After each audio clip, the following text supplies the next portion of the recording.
5, 4, 3, 2, 1. The pit stop is vital to every race team's success. Pull off the track, let your team go to work. Outside, clear. Change all 4 tires, fill the fuel cell, and make needed adjustments, all in 8 seconds or less.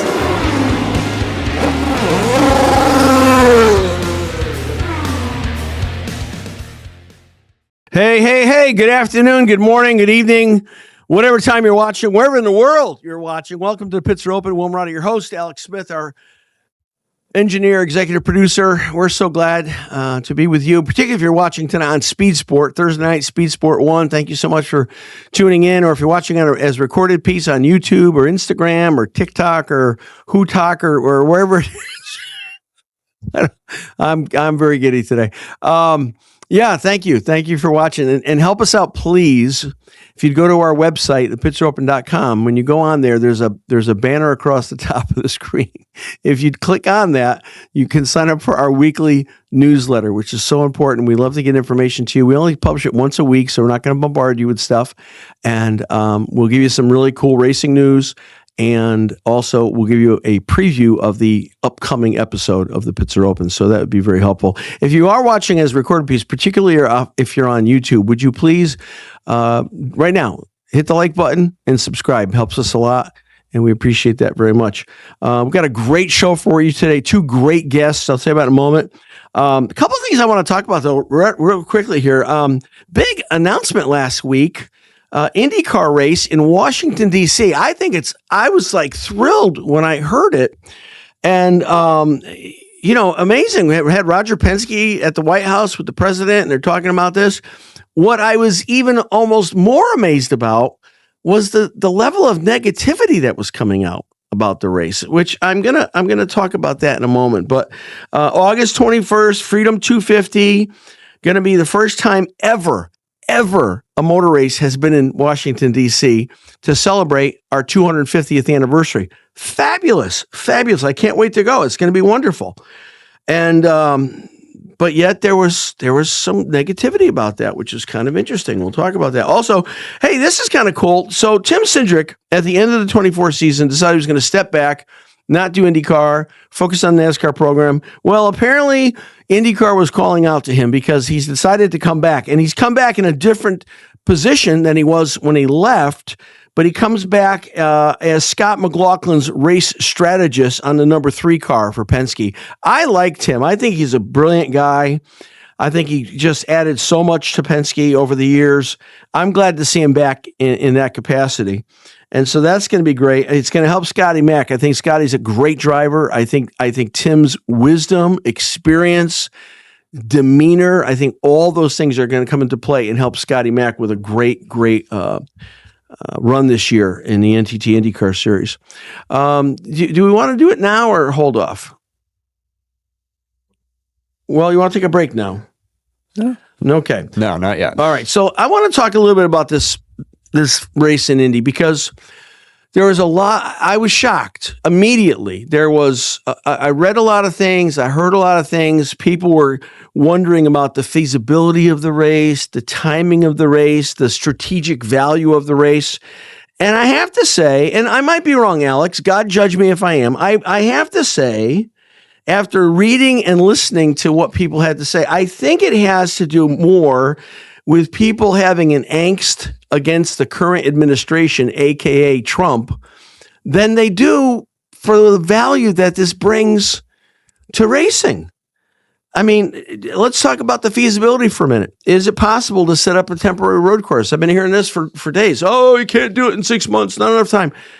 Listen, temporary road courses are a proven, repeatable infrastructure that was developed for these kinds of things. It's not a first-time experiment.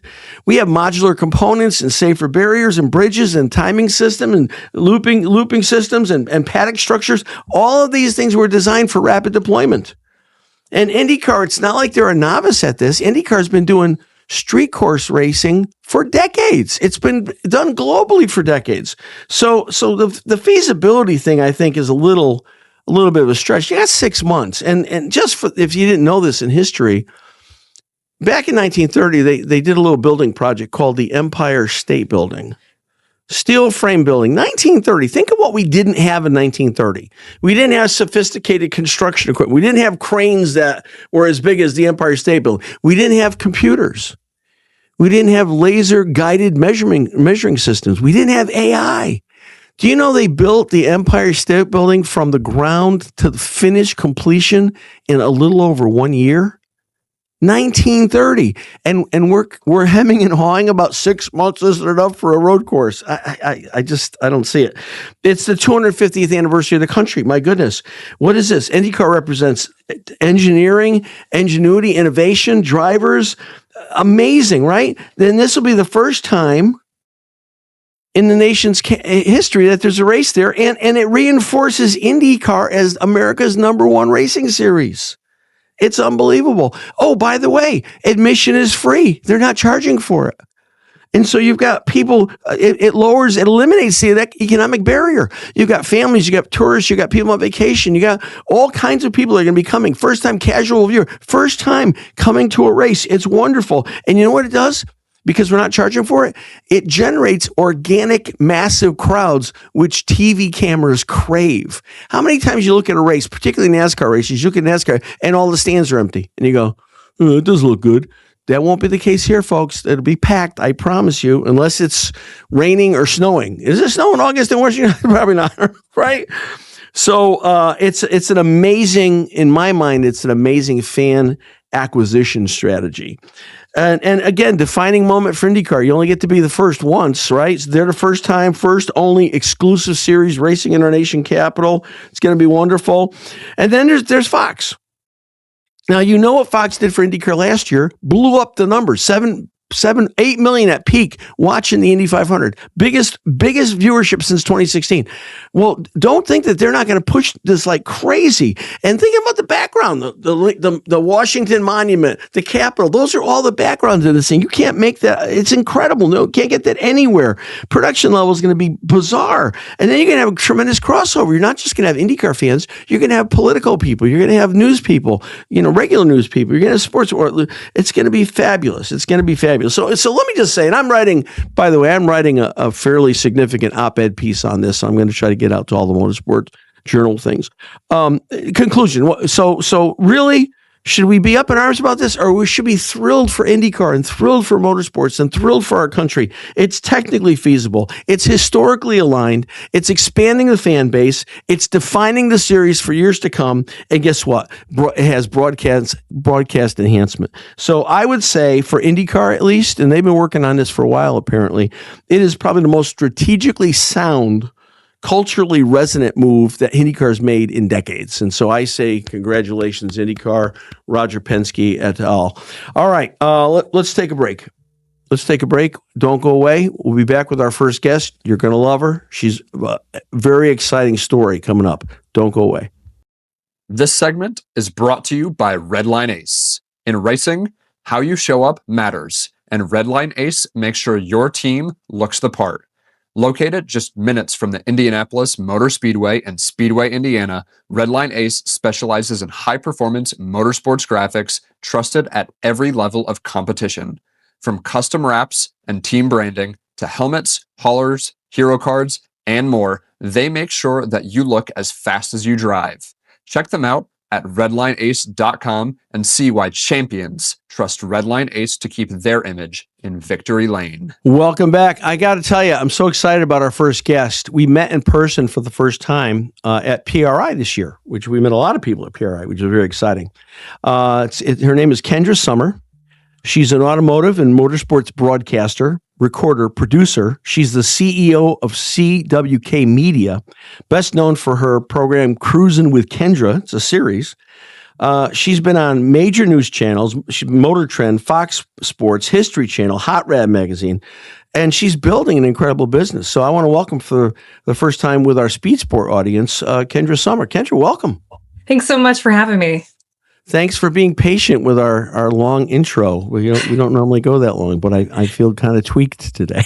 It's exciting stuff. You got to cover it.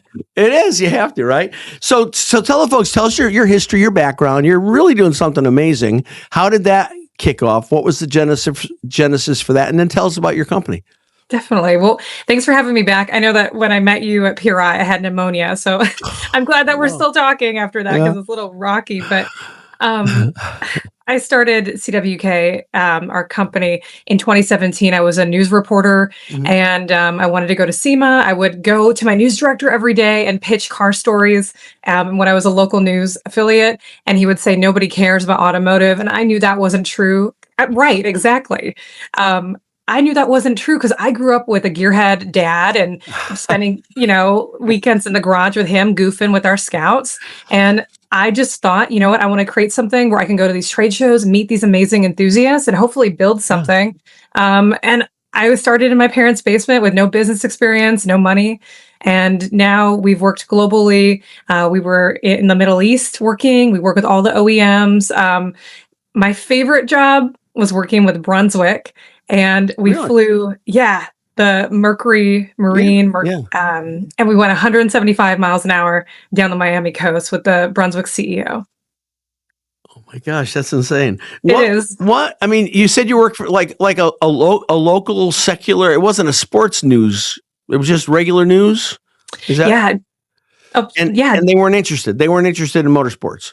I would find these really great stories about, they would tie back into human interest and they would be like, oh, that's dumb. It's too niche. Cars don't really matter. And I was like, no. There's a huge audience for this. People love racing. People love, classic cars. So I quit. You quit. And why? I mean, is what you're running now is what you started, or were there several iterations of it, or how did that happen? So what happened was, to go to SEMA, you had to have as a media company, you had to have a brand. So I created Cruisin with Kendra to be able to get media credentials. And then when I went to SEMA, not really knowing anybody, people were like, well, could you shoot this for me? Or could you do this for me? And that Cruisin with Kendra became CWK Media, which is my production company. Okay. That makes sense. I was amazed by that when we were at PRI. After day one, we did so many interviews, 20 something interviews we did. It was way too many. But the first time we did it, so we didn't know what we were doing. We were getting people calling, emailing us and texting, oh, can we be on the show? Can we send our person over? And I'm like, yeah, come on over. I mean, it was, I guess people think it's really cool. To get out of somebody's program, it's kind of neat. So I can see how that works out. Do you have a favorite, discipline of racing? Do anything that you like the most?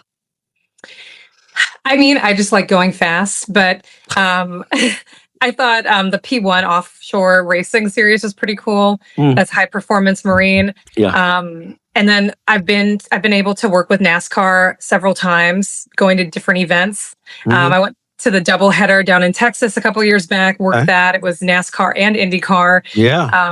And that was an experience. A good one? It was good. No, it was good. I was working as a pit reporter, and the guy who was doing the announcement got sick with the flu. So I had to hurry up and learn all of the IndyCar people's names and be ready to do the big announcement as they were coming in for the drive-in. So that was a little bit of pressure, but nothing I couldn't handle. So you work a lot of car events, things like that. You mentioned SEMA, you were at PRI. So your travel schedule must be fairly active, huh? It's busy. So it's our company, CWK Media, where we do all different types of campaigns. My business partner is a theatrical trailer editor. So it's all different types of video, and we travel for shoots. And then our brand, which is just going out and working as a reporter, doing different things around the country there. So do you have is cruising with Kendra like an ongoing weekly thing, or is it somewhat one-off kinds of episodes? How does that work? So that initially was a series that I wanted to do. It kind of morphed into the Kendra Sommer reporting brand, and then I run my own production company, and that's our company. So it's just kind of evolved as we've progressed. So how do people find you, or how do you find people? Like, how do you acquire clients? I'm not looking for trade secrets, but I'm just saying, how do they find you, or how does that work? Well, Companies, we get a lot of jobs word of mouth, but we'll do different types of broadcast spots for Fox Sports. We just did a big campaign with NASCAR, just different things like that. So people, I feel like they see our work, they see what we can do, and then they come find us. And I mean, trade shows are great for business. Sure. I love to just network as much as possible. I feel like any situation could be a networking opportunity. Yeah, I do as well. You said product. I mean, it's hard to find good technical people. I think it's hard to find good camera people, good sound people. How do you have a group that you work with normally, or are these like vendors or contractors that you find as needed? How does that work? Yep. So I have employees with my production company, and then depending on the scope of the project, we'll work with people that we work with regularly. So if we have, like, one example, we did a campaign where we had to shut down a national park in Tennessee, and I had about a month to make that happen. I mean, no pressure. Wow. And I had to hire police to shut down because, of course, the national park had a highway going through it. Yeah. I had to shut that down. So I have vetted people that we're able to hire based on the scope. Okay. So you mentioned shutting a park down. So we're going to have to close streets down in Washington, D.C. for the Freedom 250 that'll be happening in August 21st, 22nd, 23rd. When you heard that, what was your reaction when you heard that the race was going to be held in Washington? It's exciting because it's more of celebrating our country, and it just kind of makes sense. Yeah, I think it really does. It is so out of the box. As a IndyCar, a lifelong IndyCar fan, I was just happy. Now another race on the schedule. How is that bad, right? And the fact that we're going to be the only series. I say we're going to be the only series ever to race in the streets of Washington, D.C. I mean, I think that's such a tremendous honor, particularly on our 250th birthday. It's so cool. It makes sense, and I feel like to keep people re-engaged, you need to do things that are out of the box. Yes. I agree. So what's the most challenging shoot you've done? I mean, I always say it's going to be the next one, but I feel like when it's a big shoot where you have to move a lot of bodies and individuals, get a lot of people to set, sometimes there'll be like 15 to 20 person crews that I'm managing with my company. Things like that. Shutting down a national park, there's a lot of layers there of government. And where was the park again? Tennessee. Tennessee. So there weren't bears and stuff you had to deal with. Were there? I didn't see any, but honestly, like Smokey. No, I didn't see him, but I had our PA on the lookout. Okay. All right. Hey, listen. We're gonna take another break. We got more questions for you. Don't go away. We'll be back with Kendra Sommer, and stay tuned. This segment is brought to you by Schaefer Manufacturing. Schaefer Oil, a leader in oils and lubricants since 1839. When performance matters and equipment is pushed hard, Schaefer delivers protection that you can rely on, even under the toughest operating conditions. Their advanced lubrication technology reduces friction, runs cleaner, lasts longer, and it helps cut down on breakdowns and costly downtime. That's why Schaefer is trusted in trucking, farming, and racing. It's not average, it's excellent, and it's Schaefer. Learn more at schaeferoil.com today. All right, welcome back. Pits are open. Will Marotti, Alex Smith, and our special guest is Kendra Sommer. Kendra, you've done such a variety of kinds of covering different events and different series, and where do you see her as you're planning for the future with CWK Media? Where would you like to see it go? Like, is there a goal that we made it, or we're almost making it? You're doing great now, obviously, but where do you want to go in the future with this? Well, I think I would love to do bigger projects. It's exciting to be on a multi-day set with because our clientele is primarily automotive and also race teams. And I love being on set. I would say we did a pilot a couple years ago, and I loved producing something that was more content focused at a higher level. So it'd be great to do more automotive television. I'd love to produce some automotive movies. I've been reading about different interesting characters in the space that I think it'd be really cool to do movies down the road. How about like a documentary series about racing? Is that something that you feel like you could tackle? Oh yeah, I would love to do that. documentaries are just so interesting. If it's done right, it needs to have movement and not get too stale. Yeah. Not too stale and not too wonky with details, right? It's got to be exciting and compelling and, all those other things. Snappy. You have done work with, it says here in the bio, it says History Channel. How is History Channel tying with cars? Yeah, that's a great question. They used to have a pretty substantial automotive block.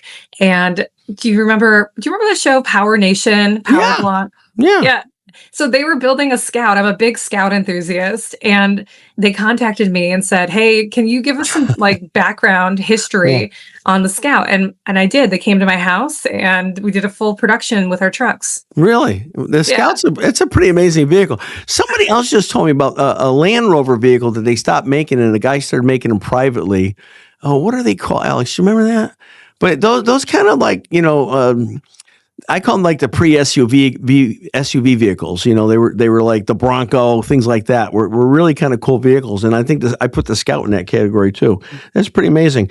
How many, if you can give us a ballpark idea, how many races a year do you think you attend?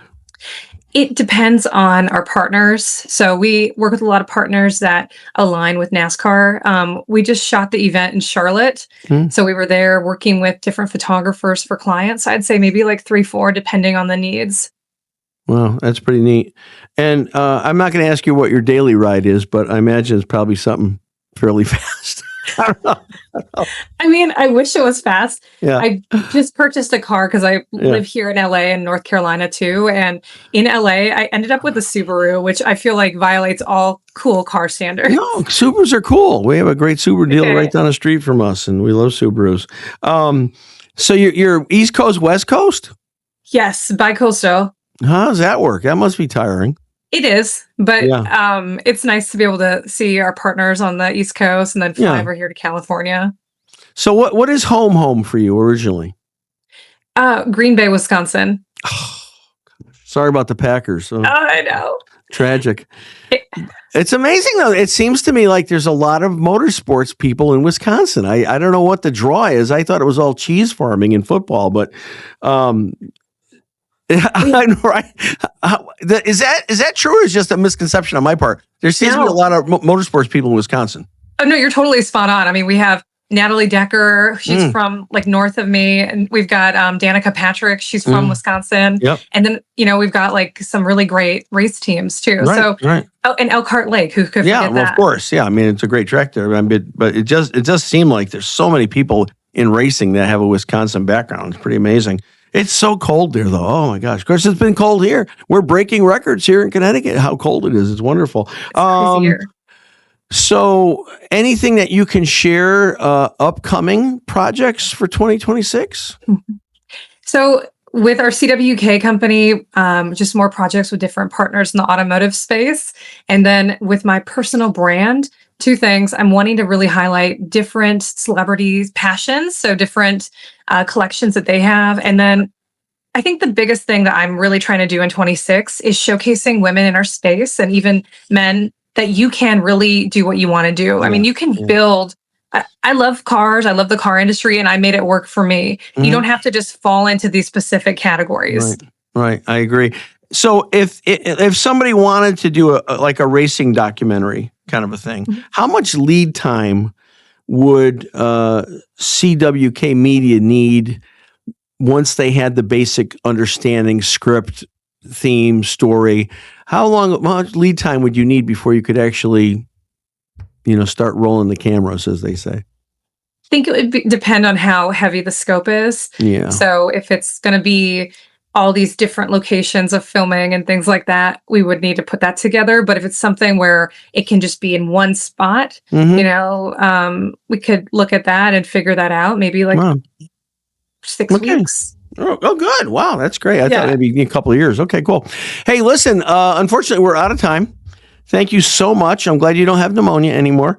Kendra Sommer is the CEO of CWK Media, Cruisin with Kendra. And I love to have you back on later in the year and give us some updates on some of the projects you're working on. Yeah, sounds great. Thank you. Thank you so much. All right, stay with us. We'll be right back. Another very good guest, a driver coming up, an upcoming driver you're going to want to watch and keep your eye on this guy. He's going to be a good one. Stay tuned. We'll be right back. This next segment is brought to you by Speed Sport and Speed Sport One. Racing doesn't stop, and neither does Speed Sport. From breaking news to in-depth coverage of major events across the country, they keep fans like you locked into motorsports all year long. So buckle up, whether it's IndyCar, NASCAR, dirt track, or drag racing. If it's happening, Speed Sport is covering it. So don't miss a lap. Visit speedsport.com, tune in to Speed Sport One, or you can check speedsport1.com, your home for everything racing. All right, welcome back. We good to have Kendra on. Yeah, she was fairly sick back in December with pneumonia, but she pulled through. And I do think she makes a great point. That you really can do a lot of what you want to do in life. You don't have to fall into a certain category because people think you should be there or the culture thinks you should be there. You can really break out and do something that's really exciting. So I want to thank her for coming on. Our next guest, pretty exciting, 18-year-old fourth generation stock car driver from where? Concord, North Carolina, competing in late model stocks, focused professional approach to his brand engagement. He's known for disciplined prep, shop work, simulators. We love simulators. He's the former INEX Summer Outlaw champion, and he's a riser. He's moving up. He's doing well. And we have a mutual friend in our website person, Kelly from P1 Development. I want to welcome to first time, Caden Ballos. Caden, welcome to the show. How are you doing, Will? Thank you. I couldn't be better, man. I'm so good. Better than I deserve.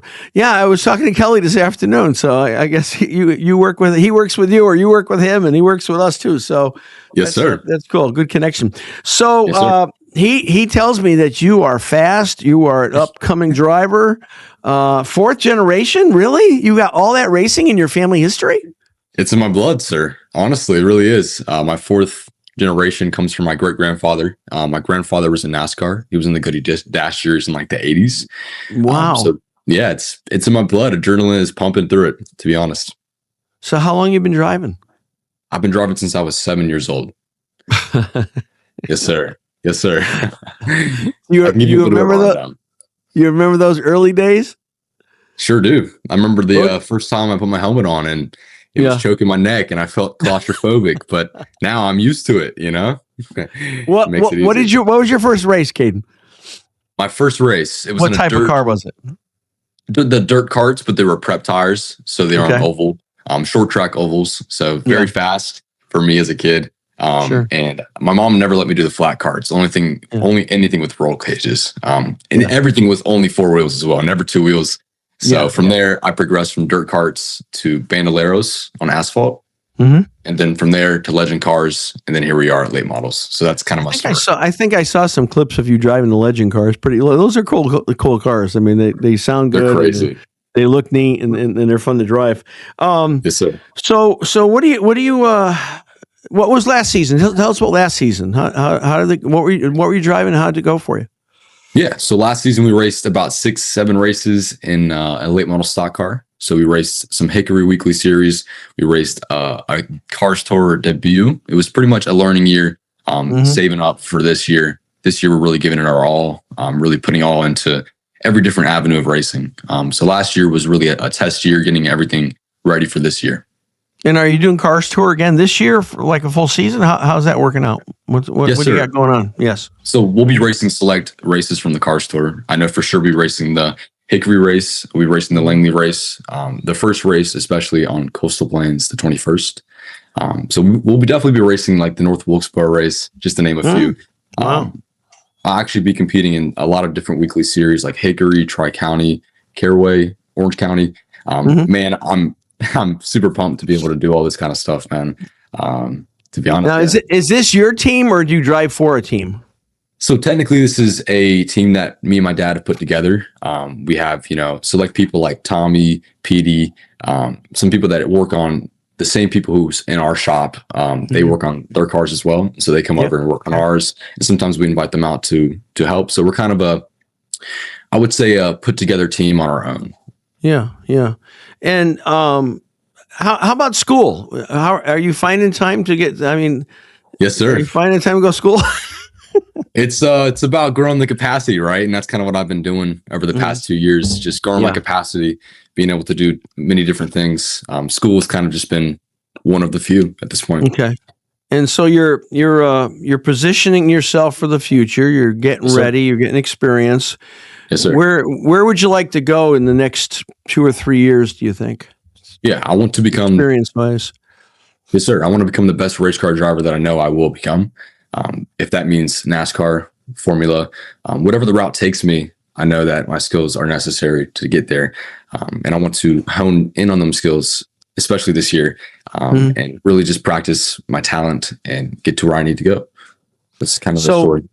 At this point, would you say you're more of an oval specialist as opposed to road course?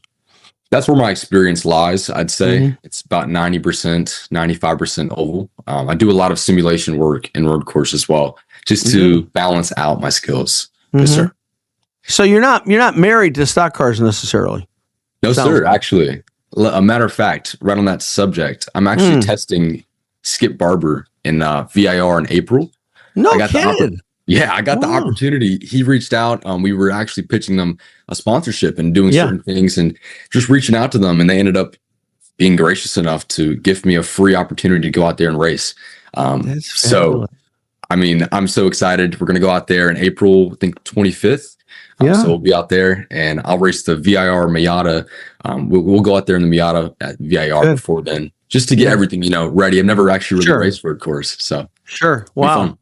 Yes, sir. That's great. I went to Skippy back in the day. I mean, I went to Skippy when it was brand new. It's like it was one of the greatest experiences of my life. I mean, I'm excited. 3 days in an open wheel car. And, it was fabulous. So I'd like to go back and do it again. Oh man. So what about? Okay, so now now that I know you're not 100% married to stock cars. Yes, sir. What about have you looked at the Trans Am series? Yes, actually, one of my close friends, Tristan McKee, races the Trans Am. Yeah, and a couple of my close friends are starting to race it as well. So we've definitely been looking into it. Although sponsorship would be necessary to run that series. Sure. I would love to run it. I'd love to run anything if given the opportunity. Sure. And talk to me about sponsorship. What did I see on your car that you ran? I don't know, last year, I guess. Did I see Balance of Nature on the car? Yes, sir. Yes, sir. So we actually pitched them a sponsorship for the 2025 season.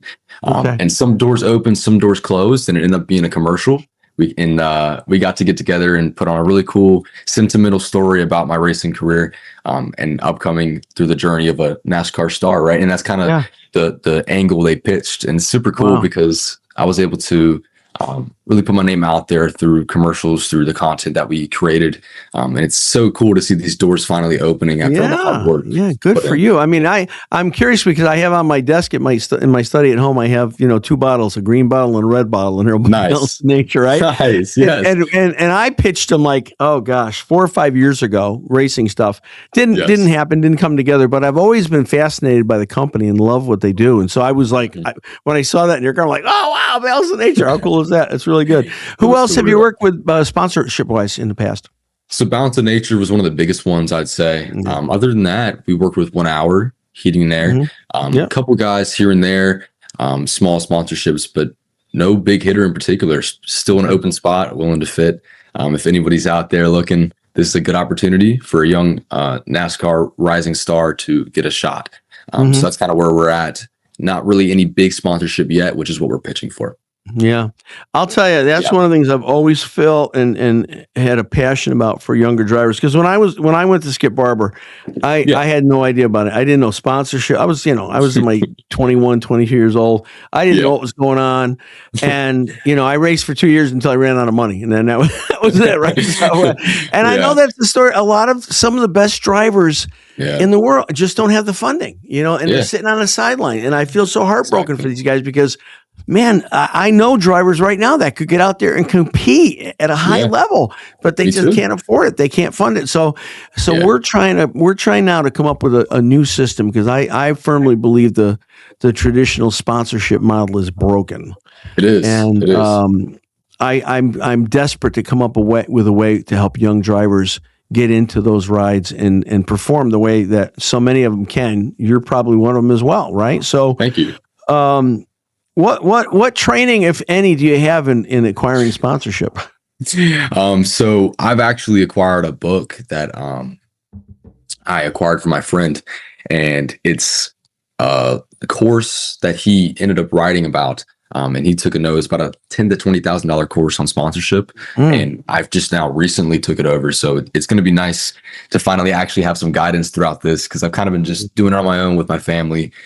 Grandmother, grandfather, dad, mom. We're all kind of a part of a team together. We sit down every Tuesday, 8 p.m., call it the Caden Ballas team meeting. We kind of situate everything and go over our goals for the week and see what I need to do and list out my goals, and we kind of split everything up. So it's cool to see that we actually have some notes to look at now. We actually have some guidance. Well, that matters so much. It really does. Sir. Because when you're just kind of wandering around in the wilderness, it's hard to nail it down, right? Hey, That's a great way to put it. Caden, hang in there for a minute. We're going to do a commercial, and then we got to pay the bills, and then we'll be right back. Stay with us, folks. Caden Ballas is our guest. Really good driver, up and coming. We'll be right back. This next segment is brought to you by our friends at America's Christian Credit Union. If you're looking for a smart way to grow your savings without compromising your values, then pay attention. Right now, America's Christian Credit Union is offering a 12-month certificate at 4.5%. Yeah, you heard that right. And it's one of the highest rates in the nation, available for a limited time to new members. You can start with as little as $1,000, or you can invest up to $1 million. It works like a CD, but with purpose behind it. Lock in the rate before it drops. Visit americaschristiancu.com/pits to get started. Again, that's americaschristiancu.com/pits. All right, welcome back. Pits are open. Will Marotti, your host. Alex Smith, our producer and engineer. And joining us, Caden Ballas is a fourth-generation stock car driver. So let me ask you about that. When you were growing up, and you started at 7, you said, right? You started racing? Yes, sir. Did you feel like you needed to do that? Did you feel like a family weight of responsibility to carry the tradition on? Or it is just something you had to do, you wanted to do? Or was it a combination? How did that all start? I actually love when this question's asked, because a lot of the time people think this is the case, right? When I say racing's in my blood, people think that, I was born into it, forced into it, whatever. My dad brought me out to Capital City Speedway race one time and said, what do you think? And my first initial thoughts were, I want to race this for the rest of my life. And just seeing it was enough, and I mean, if it's not enough to say that racing's truly in my blood, I don't know what else is, because, there was no bias, no convincing, no nothing. It was just pure alignment. Yeah. I try to tell people all the time, if you're trying to explain, if you have to explain the passion of racing to someone, they don't get it. No. And if they get it, you don't need to explain it to them. Exactly. Yeah. Exactly. Right? It's hard to explain when you never actually race the race car as well. Yeah. It's very compelling. I kind of talk about like it's a disease or an addiction. It's like you get stung and you can't shake it. Right, just gotta. It's a mental illness, right? But it's a good one, right?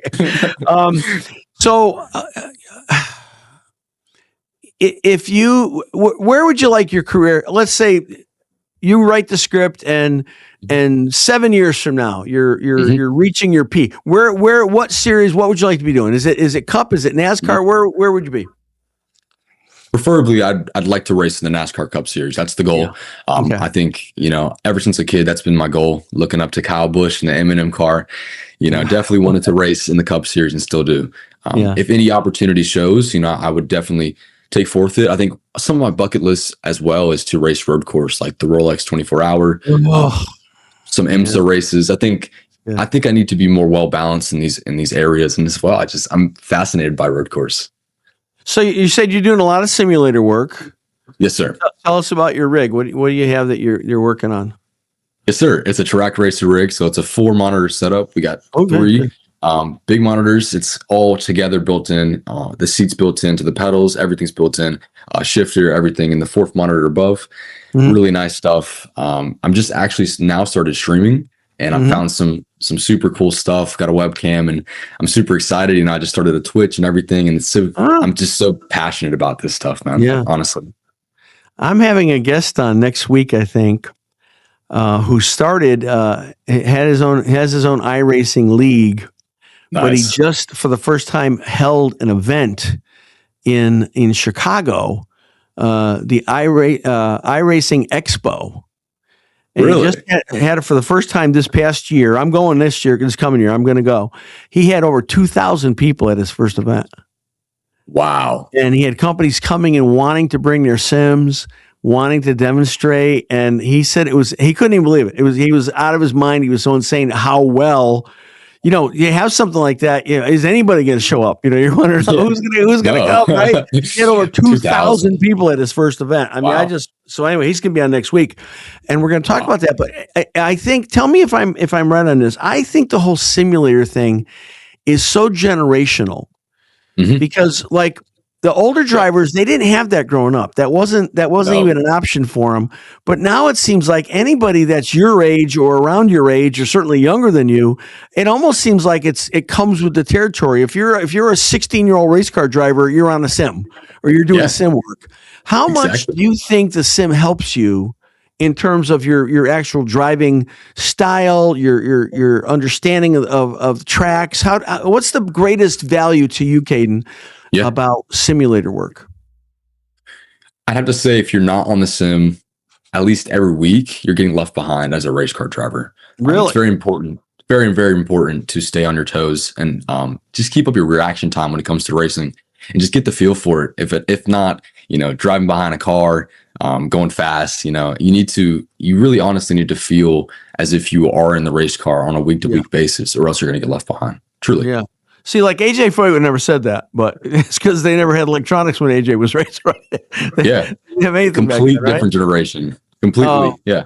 I'm watching more and more like companies opening up sim labs where they'll have 7, 8, 10 simulators where people come in and actually, you know, if they can't afford to have one at their house, they rent time on the simulators.